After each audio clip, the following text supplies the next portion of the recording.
Il-ħolqien tax-xogħol u l-bażi tal-ħolqien tal-ġid. Tenna dan il-Prim Ministru Robert Abela meta żar kumpanija internazzjonali bl-isem ta' SmartCow li tispeċjalizza f'soluzzjonijiet li jużaw l-intelligenza artifiċjali u bbażata f'diversi bliet madwar id-dinja.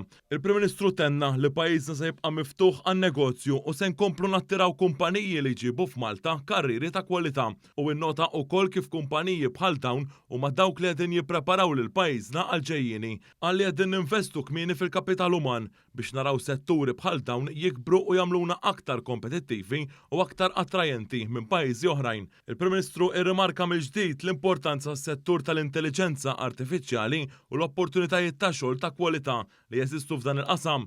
Il-Prim Ministru ikkonkluda li rridu nħeġġu aktar Maltin jażlu dawn il-karriri u l-Gvern se jibqa' jinċentiva dan anke b'tisjieħ tal-istipendju f'dawk l-aktar oqsma bżonjużi għas-soċjetà.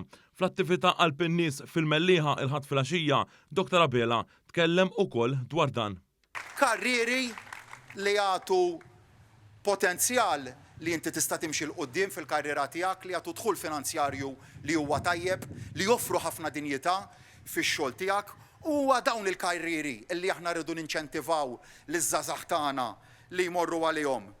U daqskemm irridu nibqgħu inħeġġu lill-poplu tagħna li jaħtaf huwa dan l-opportunitajiet anke li xu moqsma li huma bżonjużi ferm għad-dinja tal-lum għas-soċjetà tagħna tal-lum ma dan ngħiduh ukoll bl-azzjoni.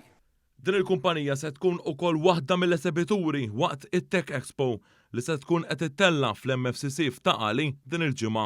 Dan l-avveniment għandu lan li jservi bħala pjattaforma fejn wieħed jesplora l-oqsma dinamiċi tal-intelligenza artifiċjali, teknoloġiji emerġenti, networking għan-negozju u opportunitajiet ta' karriera. Jakkumpanja lill-Prim Ministru għaż-żjara fil-kumpanija SmartCow kien hemm ukoll il-Ministru responsabbli mill-Ekonomija Silvio Xkembri.